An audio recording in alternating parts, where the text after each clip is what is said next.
चल, अब परसेंटेज में कन्वर्ट करने के लिए हमने फ्रैक्शंस को, डिफरेंट टाइप के फ्रैक्शंस को परसेंटेज में कन्वर्ट करना लास्ट वीडियो में देखा था।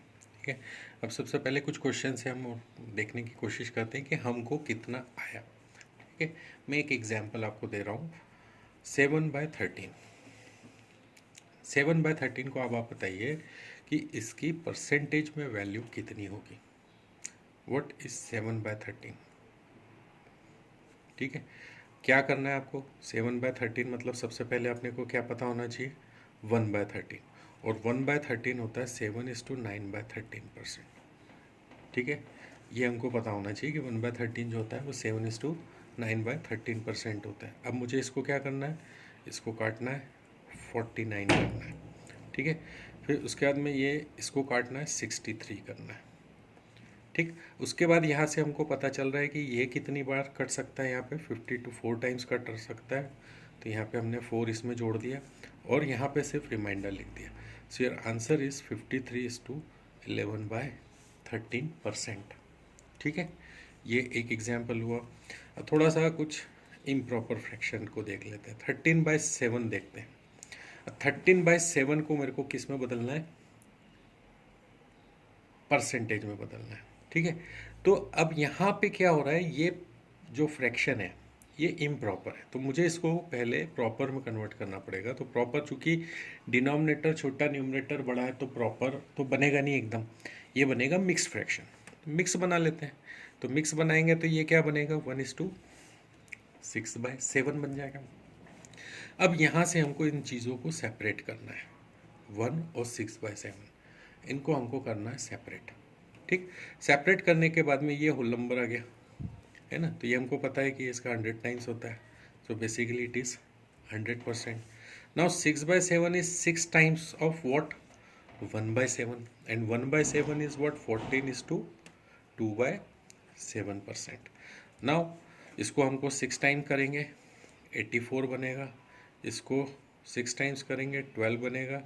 ये एक बार जाएगा, 5 इधर आएगा, तो ये हो गया 85 5/7। So basically it becomes 100 plus 85 means 185 5/7%। ये आपका आंसर हो गया। समझ में आई ये चीज़ आपको, कि अगर मुझे इम्प्रॉपर फ्रैक्शन देना हो तो उसको अगर मुझे परसेंटेज में कन्वर्ट करना है तो मैं किस तरीके से कन्वर्ट करूँगा। एक एग्जाम्पल और मैं लेके देखता हूँ। ये एग्जाम्पल है 65/12। तो क्या हो गया, 5/12 है ना। अब मेरे पास में ये हो गया 500, तो यहाँ से आ जाएगा 5/12 इज बेसिकली 5 टाइम्स ऑफ 1/12, है ना। तो अब 1/12 क्या होता है, 8:1/3% होता है। इसका मुझे क्या करना है, 5 टाइम्स करना है, तो ये 40 हो जाएगा, 5 हो जाएगा, तो यहाँ से काट के ये 2/3 हो जाएगा, ये 41 हो जाएगा। सो हमारे पास बेसिकली ये हो गया 41 2/3%, और ये हो गया आपका 500। 5 को आगे लिख दो बस, 541 इज टू 2/3%। ये यहाँ से हम सीधा निकाल सकते हैं। क्लियर हो गया आपको ये चीज़, है ना।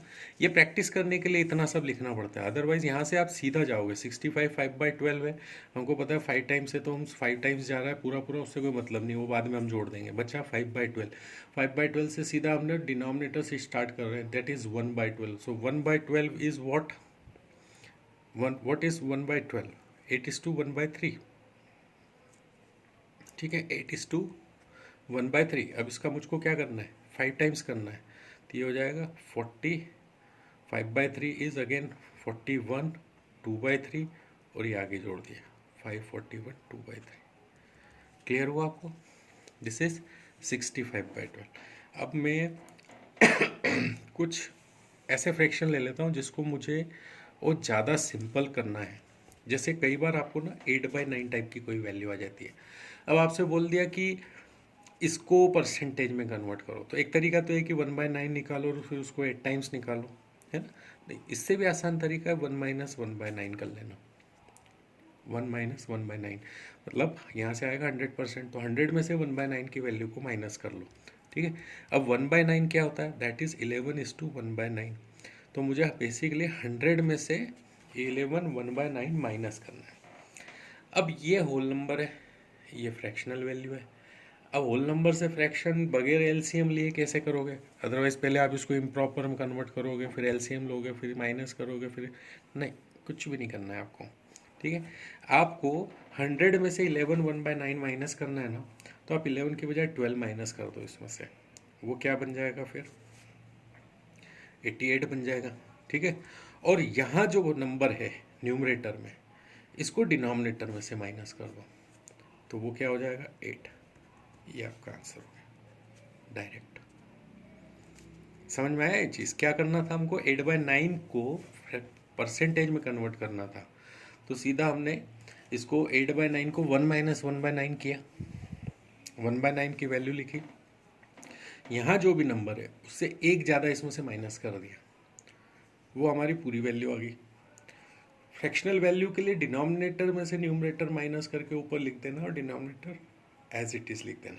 ये हो गई आपकी डिनोमिनेटर वैल्यू। एक आध दो एग्जाम्पल और देख लेते हैं इसका क्या है। मान लीजिए 25/13 है, इसको बोला आपको परसेंटेज में बदलो, तो एक बार भाग जाएगा, ये तो तय है ना? तो वो हमने 100 लिख लिया माइनस, अब ये क्या हो रहा है? 12/13 हो रहा है। समझ में आ रहा है? 1 प्लस 1/13, मैं इसको फिर से एक बार सॉल्व करता हूँ क्योंकि मुझे यहाँ पे 200 करना है। ठीक है, तो बेसिकली एक तो हो गया 1 प्लस 12/13, दूसरा हो गया 2 माइनस 1/13। ये एक आसान तरीका हुआ, 20/13 को हम 2 माइनस 1/13 भी लिख सकते हैं। ठीक है, 2 is what? 200, and what is 1/13? 1/13 is 7:9/13। तो क्या करेंगे, इसमें से 7 की बजाय 8 माइनस कर देंगे, 192। इसमें से इसको माइनस कर देंगे 4, 192 4/13। This is your answer. ठीक है, वन लास्ट एग्जाम्पल हम ले लेते हैं, मान लो 44/15।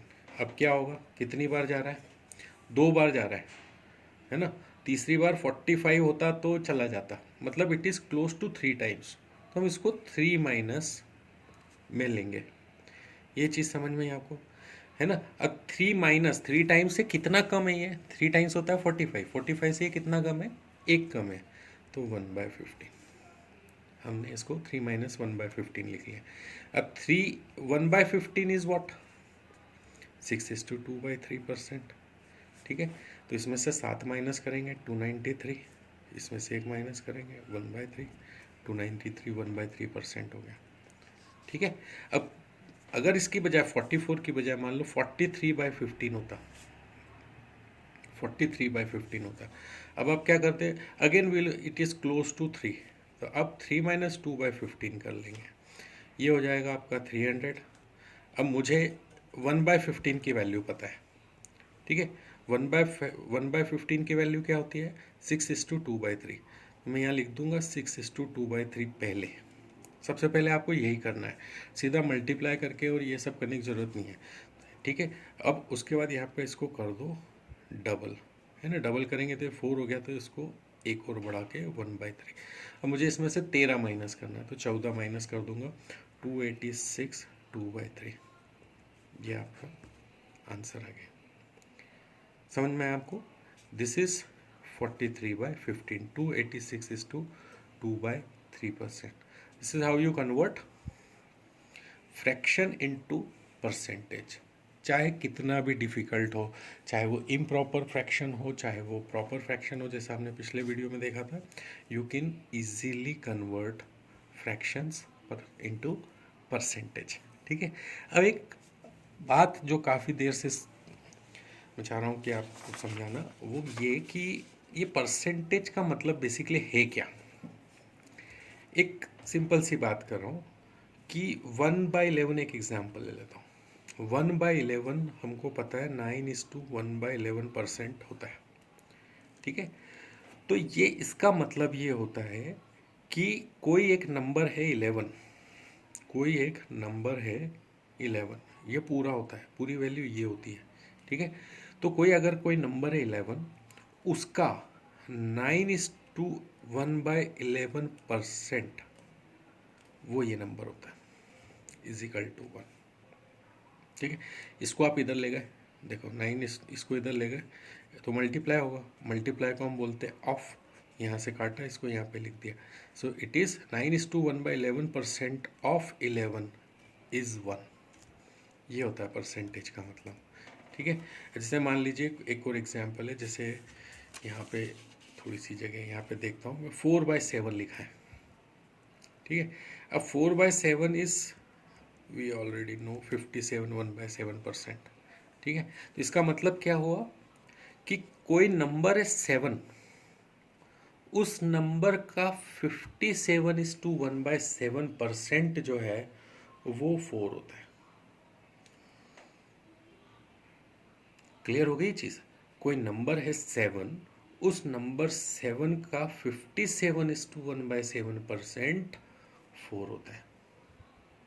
क्लियर है ये चीज़? तो यह परसेंटेज का मीनिंग होता है। ये मुझे काफ़ी समझ लग रहा था कि मैं आपको एक बार इस टर्म में भी एक्सप्लेन करूं। ठीक है, क्योंकि हम जब क्वेश्चंस करेंगे ना तो हमको इस चीज़ की बहुत ज़्यादा ज़रूरत पड़ेगी। ठीक है, तो इस वीडियो में हम यहीं पे रख करेंगे, इसके बाद नेक्स्ट